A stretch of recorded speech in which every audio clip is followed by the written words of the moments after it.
इन्होंने हमें बताया कि ये लोग बाइक चोरी कैसे किया करते थे और जो चोरी की बाइक रहती थी इसको ये लोग डिस्पोज करने के इनके पास में 4 या 5 तरीके थे और इन लोग के पास में एक मास्टर की रहती थी। ये बाकी लोग हैं जो भी बेड़ों के ही हैं, रहने वाले हैं।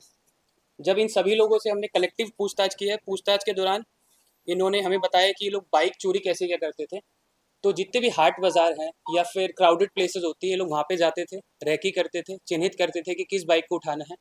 और इन लोग के पास में एक मास्टर की रहती थी, एक मास्टर की, जिससे ये कोई भी बाइक किसी ना किसी तरीके से उसको खोल सकते थे। तो उस तरीके से लोग ऑपरेट करते थे।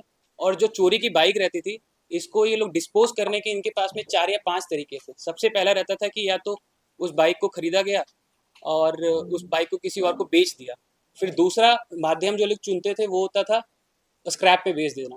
तीसरा माध्यम जो कि संगठित अपराध से जुड़ा हुआ है, जितने भी ऑर्गेनाइज क्रिमिनल्स हैं, गैंग्स हैं, ये वो लोग उनको भी डिस्पोज ऑफ करते थे या उनको बाइक वगैरह बेचा करते थे। इसमें पीएलएफआई और बाकी जितने भी गिरोह हैं उनको भी इन लोग के द्वारा बाइक वगैरह दी जाती थी। टोटल इनके द्वारा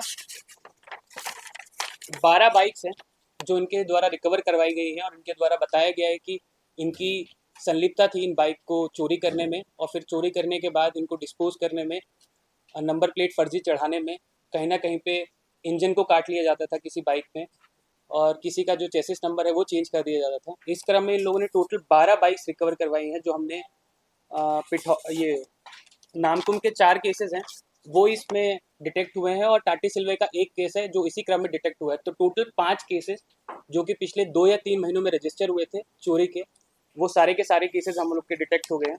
इसके अलावा जब्ती में हम लोग ने इनके 6 मोबाइलों को भी जब्त किया है, जिसमें जब ये कहीं पे भी घटना करने जाते थे या फिर चोरी करने जाते थे तो उस टाइम पे लोग आपस में बातचीत किया करते थे। बातचीत के क्रम में बताते थे एक दूसरे को कि रैकी कैसे करना है, बाइक को उठाकर कहाँ पे लेके जाना है या फिर किसी और को कब, आदमी को कब बेच देना है। तो अभी टोटल 12 बाइक बरामद किए हैं, दोबारा बताना चाहूँगा, और इसके बाद हम लोग इन्हें पुलिस रिमांड पे दोबारा लेंगे और 12 के अलावा भी हम लोग को लगता है कि तकरीबन आधा दर्जन बाइक और रिकवर ये लोग अभी में कराएंगे।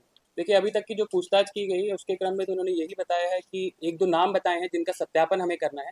उसके बाद ही हम किसी मतलब कंक्लूजन पे पहुंच पाएंगे कि वेदर ये बाइक जो इन लोगों ने चुराई थी किसी पीएलएफआई को या किसी संगठित गिरोह को दी है। और इसमें देखिए इंपॉर्टेंट चीज़ क्या है कि जो ये लोग कांड करते चल रहे हैं, तकरीबन 2017 से लोग इस तरह के कारनामे कर रहे हैं। 2017 से लेके अभी तक 2026 तक 9 साल में तकरीबन अभय सिंह के ऊपर 7 कांड दर्ज हैं और सारे के सारे 379 जो पुराना हमारा रहा करता था आईपीसी, जो कि चोरी से संबंधित है, सारे के सारे केसेस उसी से संबंधित हैं। उसी प्रकार जो दूसरा व्यक्ति है जिसका नाम वसीम उद्दार है, उसके ऊपर भी 8 केसेस दर्ज हैं और वो भी सारे के सारे केसेस जो हैं वो 379 से संबंधित हैं।